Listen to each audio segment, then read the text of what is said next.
क्रांतिदर्शी युग ऋषि वेद मूर्ति तपोनिष्ठ पंडित श्री राम शर्मा आचार्य एवं परम वंदनीय माता भगवती देवी शर्मा द्वारा भाष्यकृत 108 प्रमुख उपनिषदों के अंतर्गत ज्ञानखंड में बृहदारण्यक उपनिषद का स्वाध्याय करेंगे। तृतीय ब्राह्मण के प्रथम मंत्र में उपनिषद के ऋषि लिखते हैं, महर्षि याज्ञवल्क्य विदेहराज जनक के पास गए। उन्होंने विचार किया कि वहाँ मैं कुछ ना बोलूँगा, परंतु पूर्व में एक बार जनक और याज्ञवल्क्य का अग्निहोत्र के विषय में वार्तालाप हुआ था। तब याज्ञवल्क्य ने जनक को इच्छानुसार प्रश्न करने का वरदान दिया था। अतः इस बार राजा जनक ने ही उनसे प्रश्न प्रारंभ किया। दूसरे मंत्र में उपनिषद के ऋषि लिखते हैं, विदेहराज जनक ने प्रश्न किया, हे याज्ञवल्क्य, यह पुरुष किस ज्योति से युक्त है? याज्ञवल्क्य ने उत्तर दिया, हे राजन, यह पुरुष आदित्य रूप ज्योति से संपन्न है। यह पुरुष आदित्य ज्योति से ही प्रतिष्ठित होता है, उसी से चतुर्दिक जाता है, कर्म संपादित करता है और उसी से वापस लौट आता है। जनक ने कहा, हाँ, यह उचित है। तीसरे मंत्र में उपनिषद के ऋषि लिखते हैं, इसके उपरांत जनक ने प्रश्न किया, हे याज्ञवल्क्य, सूर्यास्त हो जाने पर यह पुरुष किस ज्योति से युक्त होता है? याज्ञवल्क्य ने उत्तर दिया कि उस समय यह पुरुष चंद्रमा की ज्योति से संपन्न होता है। वह चंद्रमा की ज्योति से स्थित होता है, आता जाता, कर्म करता और उसी से वापस लौट आता है। जनक ने कहा, हाँ, यह भी यथार्थ है। चौथे मंत्र में उपनिषद के ऋषि लिखते हैं, जनक ने पुनः प्रश्न पूछा, हे याज्ञवल्क्य, जब सूर्य और चंद्र दोनों अस्त हो जाते हैं तब यह पुरुष किस ज्योति से संपन्न होता है? याज्ञवल्क्य ने उत्तर दिया, उस समय यह अग्नि की ज्योति से संपन्न होता है। यह उसी अग्नि की ज्योति से बैठता, गमन करता, कर्म करता और वापस भी लौट आता है। जनक इसे स्वीकारते हुए बोले, हे याज्ञवल्क्य, वस्तुतः यही सत्य है। पांचवें मंत्र में उपनिषद के ऋषि लिखते हैं, जनक ने प्रश्न किया, है याज्ञवल्क्य, जब सूर्य और चंद्र अस्त हो जाते हैं तथा अग्नि भी शांत हो जाती है तब यह पुरुष किस ज्योति से संपन्न होता है? याज्ञवल्क्य ने उत्तर दिया, तब यह वाक रूपी ज्योति से संपन्न होता है, उसी से बैठता, गमन करता, कर्म संपादन करता और उसी से वापस लौट आता है। हे राजन, जहाँ अंधेरे में हाथ भी दृष्टिगोचर नहीं होता, वहाँ वाणी का उच्चारण सुनते ही यह पहुँच सकता है। जनक ने कहा, हे महात्मन, यह तथ्य भी उचित है। छठवें मंत्र में उपनिषद के ऋषि लिखते हैं, जनक ने पूछा, हे याज्ञवल्क्य, जब सूर्य चंद्र अस्त हो जाते हैं, अग्नि और वाक भी शांत हो जाती है, तब इस पुरुष की कौन सी ज्योति होती है? याज्ञवल्क्य ने कहा, तब यह पुरुष आत्मज्योति से संपन्न होता है। यह उसी के द्वारा बैठता, आता जाता, कर्म संपन्न करता और फिर वापस भी लौट आता है। सातवें मंत्र में उपनिषद के ऋषि लिखते हैं, जनक ने प्रश्न किया, यह आत्मा कौन है? उन्होंने उत्तर दिया, प्राणों में चित्त वृत्तियों के भीतर स्थित विज्ञान में ज्योति पुरुष है। वही समान रूप से दोनों लोकों अर्थात इहलोक और परलोक में संचरित होता है। वह मानो चिंतन और चेष्टा करता हो। वह पुरुष आत्मा स्वप्न के रूप में इहलोक अर्थात देह और इंद्रियों के समुच्चय का अतिक्रमण करता है और मृत्यु के रूपों का भी उल्लंघन करता है। आठवें मंत्र में उपनिषद के ऋषि लिखते हैं, यह पुरुष जब जन्म लेता है तब देह के साथ आत्मभाव को प्राप्त होकर पापों से युक्त हो जाता है, किंतु जब मृत्यु के उपरांत ऊर्ध्वगमन करता है तब पापों को प्रत्यक्त कर देता है। 9वें मंत्र में उपनिषद के ऋषि लिखते हैं, इस पुरुष के इहलोक और परलोक ये दो ही स्थान हैं। स्वप्न लोक इन दोनों के बीच का लोक है। इस मध्यवर्ती स्थान में रहकर पुरुष इहलोक और परलोक का दर्शन करता रहता है। परलोक में निवास करते समय वह पाप और आनंद दोनों का दर्शन करता है। जब वह शयन करता है तब अपने सांसारिक भावनाओं के बनते बिगड़ते रहने से अपने ही तेजः स्वरूप और ज्योति स्वरूप के कारण स्वप्न देखता है। 10वें मंत्र में उपनिषद के ऋषि लिखते हैं, उस अवस्था अर्थात स्वप्नावस्था में न रथ होता है, न उनमें जोते जाने वाले अश्व होते हैं और न ही पथ होता है, परंतु वह पुरुष स्वयं ही इन सबको निर्मित कर लेता है। इसी प्रकार उस स्थिति में आनंद, मोद और प्रमोद भी नहीं होते, किंतु वह उन्हें भी उत्पन्न कर लेता है। वहाँ कुंड, सरोवर और नदियाँ भी नहीं होती, किंतु वह उनका भी निर्माण कर लेता है। वस्तुतः वही उन सब का करता है। 11वें मंत्र में उपनिषद के ऋषि लिखते हैं, ये श्लोक इस संदर्भ में है, स्वप्न की स्थिति में शरीर को निश्चेष्ट करके यह आत्मा स्वयं शयन नहीं करता, वरन समस्त प्रसुप्त पदार्थों को जागृत करता है, अर्थात उन्हें देखता है। वह हिरण्यमय पुरुष एकाकी ही अपने तेज के साथ पुनः जागृत स्थिति को प्राप्त करता है। 12वें मंत्र में उपनिषद के ऋषि लिखते हैं, वह अनेश्वर और हिरण्यमय पुरुष अपने शरीर रूपी घोंसले की रक्षा करता हुआ इस शरीर को परित्यक्त करके बहिर्गमन करता है। वह अमृत पुरुष जहाँ कामना वासना होती है वहीं चला जाता है। 13वें मंत्र में उपनिषद के ऋषि लिखते हैं, वह दिव्य गुण संपन्न पुरुष स्वप्न की अवस्था में ऊंच नीच विभिन्न भावों को प्राप्त होकर अनेक रूपों का निर्माण कर लेता है। वह कभी नारियों के साथ मोद मनाता, कभी मित्रों के साथ आनंदित होता और कभी भय उत्पन्न करने वाले दृश्य देखता है।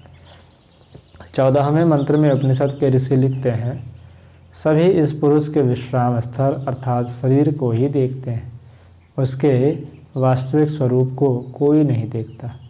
उस प्रसुप्त पुरुष को अचानक नहीं जगाना चाहिए, ऐसा वैद लोगों का मत है, क्योंकि एकदम जगाने से विभिन्न इंद्रियों में उसके चेतना न पहुंचने से फिर चिकित्सा करना कठिन हो जाता है।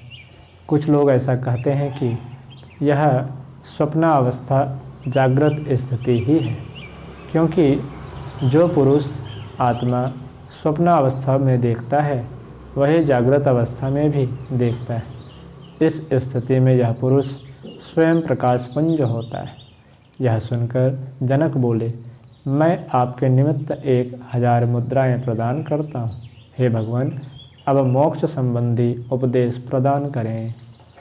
15वें मंत्र में उपनिषद के ऋषि लिखते हैं, याज्ञवल्क्य बोले, यह जीव सुषुप्ता अवस्था में प्रगाढ़ निद्रा की स्थिति में अनेक प्रकार से विचरण करते हुए पाप और पुण्यों का दर्शन करता है, अर्थात भले बुरे दृश्य देखता है। इसके उपरांत वह जिस योनि से गया था उसी योनि अर्थात स्वप्नावस्था में ही लौट आता है। फिर भी वह पुरुष सबसे अनासक्त ही रहता है, क्योंकि वह पुरुष स्वतः असंग है। जनक ने कहा, हे याज्ञवल्क्य, यह तथ्य यथार्थ है। मैं आपको सहस्त्र मुद्राएं प्रदान करता हूँ।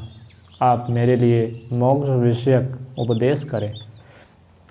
16वें मंत्र में उपनिषद के ऋषि लिखते हैं, यह पुरुष जब स्वप्न की स्थिति में होता है तब वहाँ विभिन्न प्रकार की क्रीड़ाओं में विचरण करता है। वह अनेक प्रकार के पाप पुण्यों के दृश्य देखता हुआ लौट जाता है जहाँ से वह आया था, अर्थात फिर से जागृत स्थिति में आ जाता है, किंतु वह उस सबसे अलिप्त ही रहता है।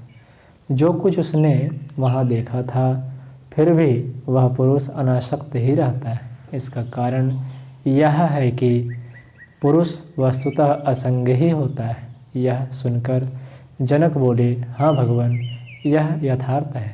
मैं आपको सहस्र मुद्राएं प्रदान करता हूँ। आप आगे भी मोक्ष संबंधी उपदेश ही कीजिए।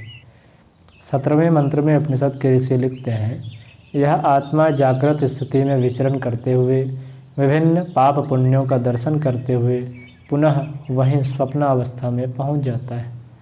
18वें मंत्र में उपनिषद के ऋषि लिखते हैं, जिस प्रकार कोई महामत्स्य अर्थात बड़ा मगरमच्छ नदी के पूर्वा पर इस और उस किनारों पर आता जाता रहता है, ठीक उसी प्रकार यह पुरुष भी स्वप्न और जागृत अवस्था में क्रमशः आवागमन करता रहता है। 19वें मंत्र में उपनिषद के ऋषि लिखते हैं, जिस प्रकार आकाश में शयन अर्थात बाज अथवा सुपर्ण पक्षी चतुर्दिक उड़ता हुआ थक जाता है और पंखों को सिकोड़कर अपने घोंसलों की ओर गमन करता है, उसी प्रकार यह पुरुष इस स्थान अर्थात सुषुप्ति की ओर दौड़ता है जहाँ शयन करने पर न तो उसे किसी भोग की कामना रहती है और न ही स्वप्न दिखाई पड़ता है। 20वें मंत्र में उपनिषद के ऋषि लिखते हैं, उस पुरुष की हिता नामक नाड़ियाँ इतनी सूक्ष्म होती है जितना एक बाल का 1000वां भाग। ये नाड़ियाँ श्वेत, पीली, नीली, हरी और लाल रंग वाली होती है। वह पुरुष स्वप्नावस्था में जब जागृत अवस्था के समान ही भयानक दृश्य देखता है कि मुझे कोई मार रहा है, अपने वश में कर रहा है, हाथी खदेड़ रहा है अथवा मैं गड्ढे में गिर रहा हूँ, तो वह अज्ञान के कारण इन्हें यथार्थ मान लेता है और दुखी होता है। किंतु जब वह यह मानता है कि मैं ही देवता हूँ, राजा हूँ अथवा सब कुछ मैं ही हूँ, तब उस समय वह अपने को आनंद लोक में अनुभव करता है अथवा वही उसका आनंद होता है।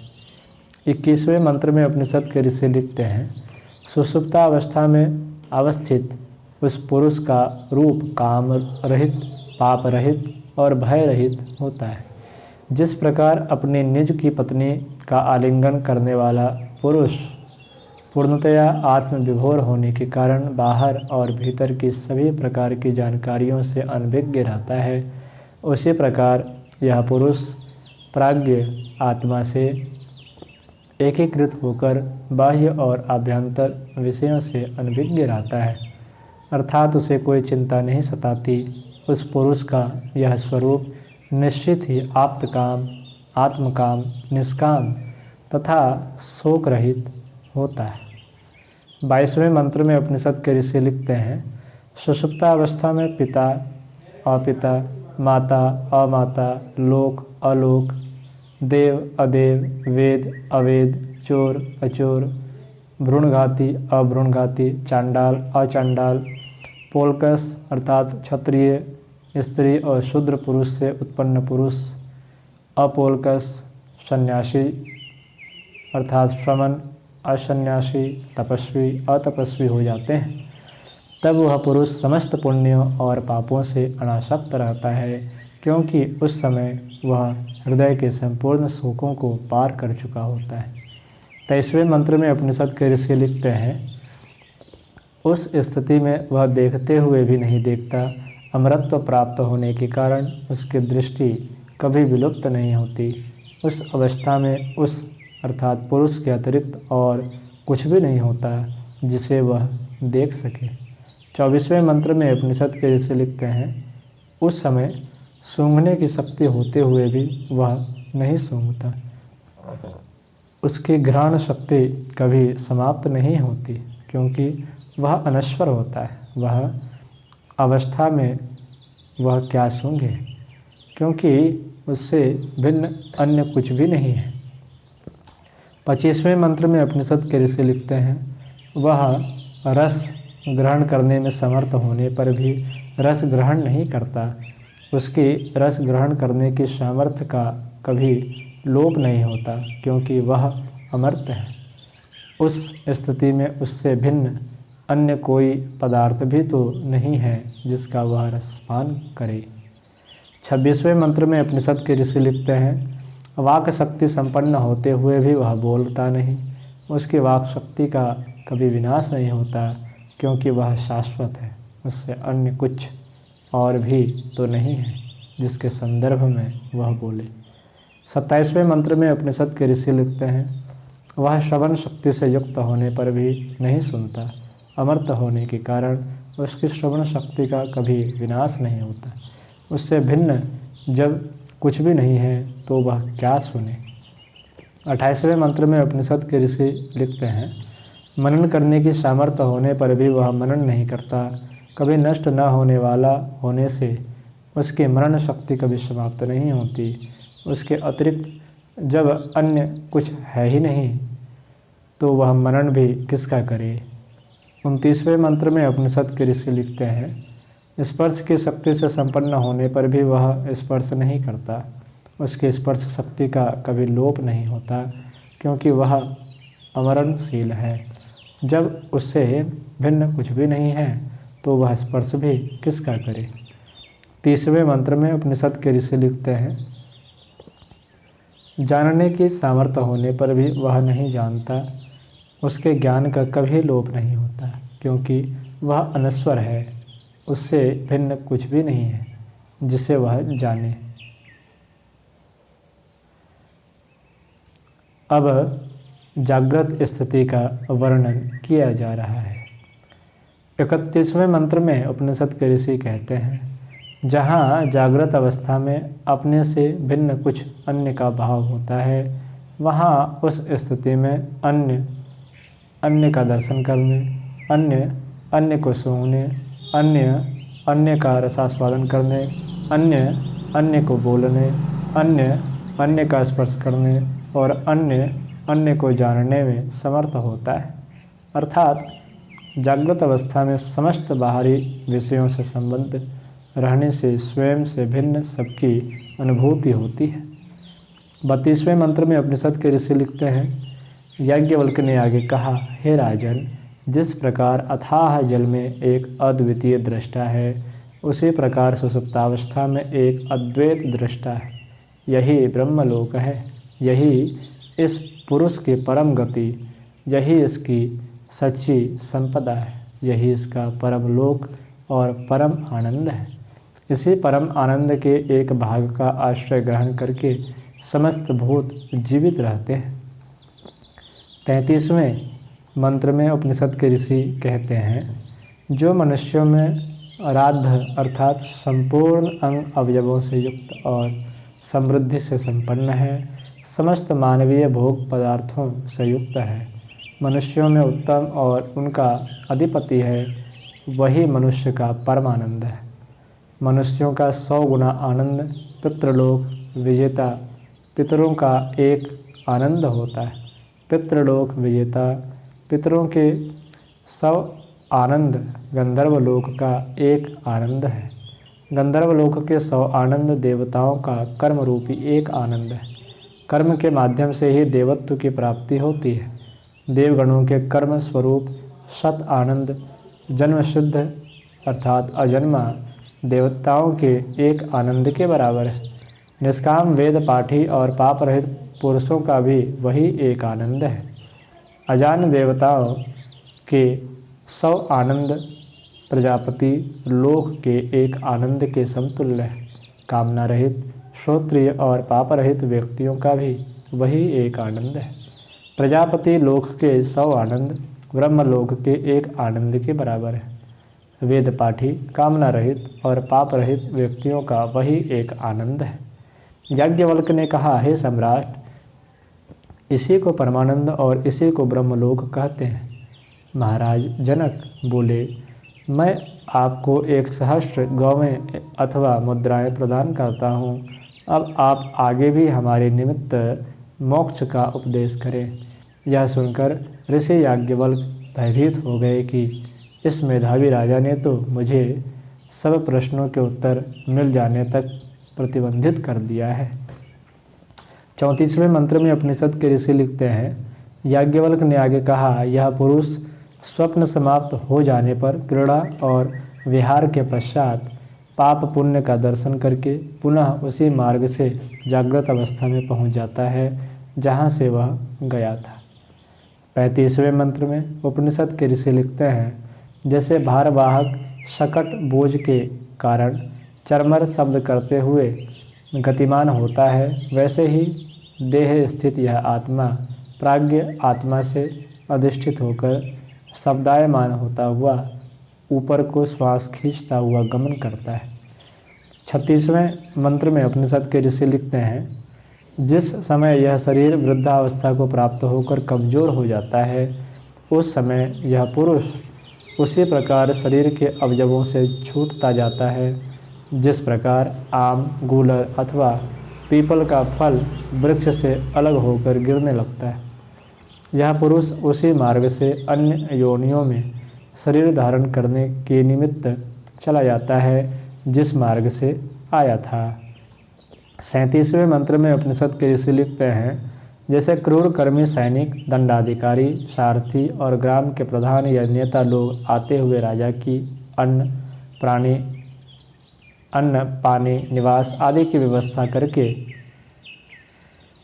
स्वागतार्थ प्रतीक्षा करते रहते हैं कि ये आ रहे हैं, ये आ रहे हैं, वैसे ही ज्ञान संपन्न अर्थात कर्म फल जानने वाले इस जीव की सभी भूत यह कहकर प्रतीक्षा करते रहते हैं कि यह आ रहा है, ब्रह्म आ रहा है। 38वें और तृतीय ब्राह्मण के अंतिम मंत्र में उपनिषद के ऋषि लिखते हैं, जिस प्रकार राजा के जाते समय उग्र कर्मा सैनिक, दंडाधिकारी, सारथी और गांव के मुखिया लोग उसके समक्ष उपस्थित होते हैं, उसी प्रकार यह जीव जाते समय ऊपर को श्वास खींचता है। तब इस गमनशील जीव के समक्ष समस्त प्राण उपस्थित होकर उसका अनुगमन करते हैं। आज की कक्षा में इतना ही। अगली चर्चा हम लोग अगली कक्षाओं में करेंगे।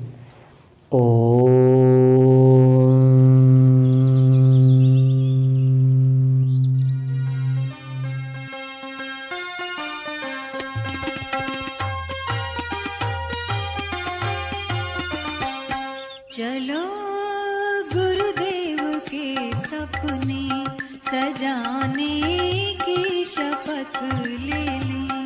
चलो गुरुदेव के सपने सजाने की